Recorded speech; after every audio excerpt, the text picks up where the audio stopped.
Welcome to Destiny Empowerment Hour, the show that inspires, informs, educates, and ignites the hearts and minds of people globally to pursue their purpose and embrace their destiny. Destiny Empowerment Hour.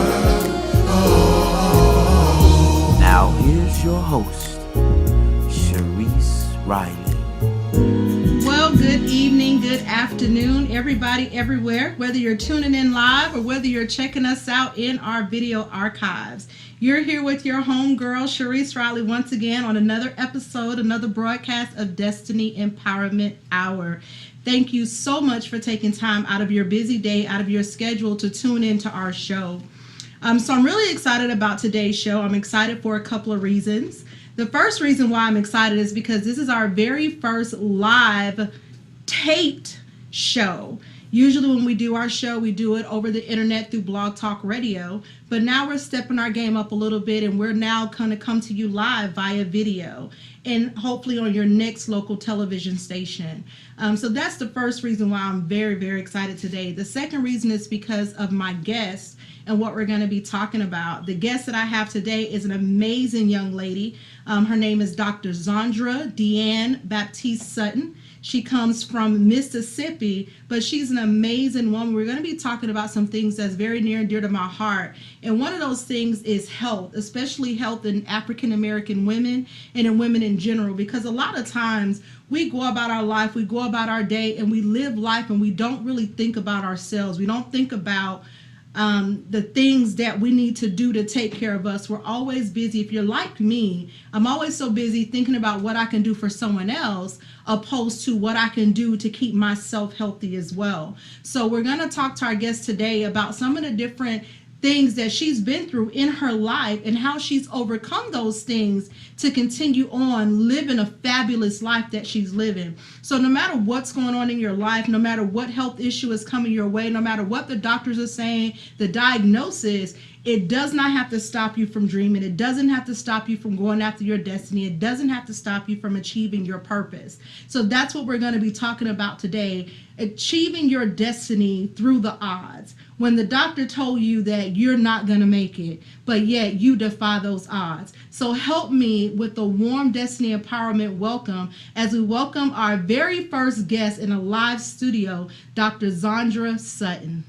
Thank you, Zundra, for joining us today. How are you? I'm doing well. How are you? Thank you. I'm good. I want to thank you for being with me today. I thank you for coming down, even though you kind of already had to be here for some things, but I thank you for making time in your schedule. I know when you do come to Texas, it's usually busy, your schedule, everyone, you're in such demand that everyone wants to spend time with you when you come. And I understand why, but thank you for setting some time aside to spend with me as well as to take part on what's going to be a historic moment in my personal life as well as in my career. So I thank you and I appreciate you, and I'm so glad to have you as my first guest on today's show. Thank you for having me, Cherise. I'm really excited about being here. I'm very happy for you. I'm very proud of what's going on in your life. So I really appreciate being here at this moment. Thank you. So I'm going to jump right in. We're going to jump right into today's show because there are so many different things that we really can talk about that I believe that would be very impactful for the audience, that people can walk away from today's show and really take something to heart, something that they can take and invest in their own lives and be enriched by. So I want to be able to give our viewing audience and our listening audience the opportunity to hear as much as your story as possible. Now, Zundra, with you, when I first met you last year, you had such an amazing story that the first time we talked on the phone, we talked for hours, right, like we had known each other forever. And just some of the things that you have been through in your life, growing up with a total of 8 of you guys. You're the 5th of 8 siblings. I am. Growing up pretty much all of your life, having your mother and father, then having your parents split up, going through some medical issues as a young child, being told you wasn't going to make it past a certain age. Then you went on to go to USM. USM to get your bachelor's. Then you went to Jackson State, got your master's. Then you went on to medical school to become a doctor. I did. So you've done some pretty amazing things. So let's talk a little bit to kind of give the audience a little bit about your background. What happened to you as a kid that changed your life as we know it today? Well, being one of 8, I have 4 older brothers, and I am number 5, as you said, but I'm the oldest girl. Being the oldest girl, sometimes we have to take that leadership role. Yes. When I was younger, and I mean from the time that I pretty much was able to communicate, I had issues with my stomach, but was not able to tell it to anyone. It was no way. My mom was very attentive, but as a 2-year-old, you can't say what's wrong. So I went through a point where they would call me a picky eater, and that I wouldn't eat certain things and this and that. So it wasn't until I was about 10 or 11 that I got really sick. Went into the hospital and learned that all this time I wasn't a picky eater. I had a digestive disorder that many women, about 75% of African American women and about 60% of women in general have a digestive disorder that they have suffered with their entire lives and had no idea, never diagnosed with any, So what happened is at that point I was so sick, the doctor really gave me a diagnosis of it was not going to be a long lifetime for me, because eventually it gets worse. And here I am, at 30 and still kicking it. It can be hard, but still kicking it. So at that point I realized that didn't have to be the diagnosis. I know in the Black church we always say, God has the last say, so not the doctor. And that's really the truth. That's really the truth. So I took it from there at that point and just wanted to go forward and just be somebody different. And even if I didn't make it until most people make it 70, 80, if I don't live to be 70 or 80, I realized that I wanted to make a difference in the time that I had. Wow, that's awesome. Now, you said that they gave you a particular, a time. What time frame did they give you when you originally was diagnosed? I was 12. They told me approximately 21. So I've 9 years surpassed that.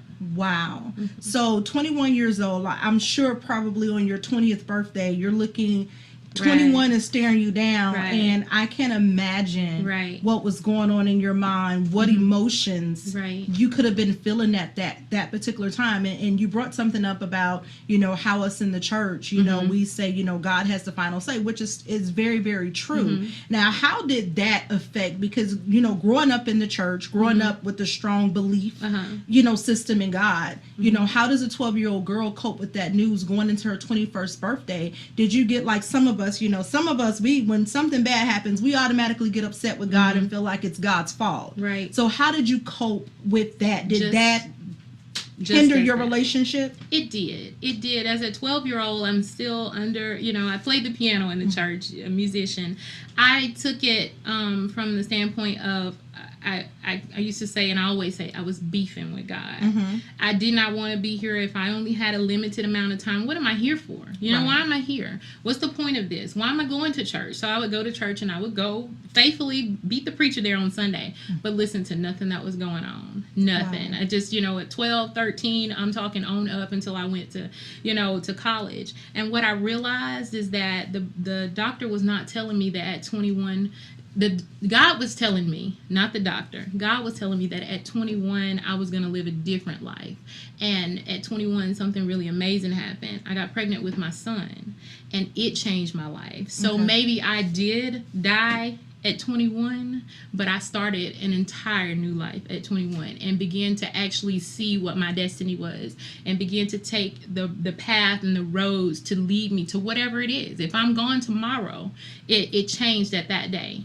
Wow. So at 21 years old, you brought up a very, very powerful point. And I shared with you on last night when we were talking about one of the books I'm working on, Dying to Live. Right. And we were talking about that death process. So you had a death process that really took place where God totally came in and changed your mindset, changed your outlook, changed your view on how you saw him, how you saw your own life. And that's when you began to understand your purpose, so to speak, and understand your destiny. So at what age did you decide that you wanted to go into the field of medicine? You decided to go into a very, what I call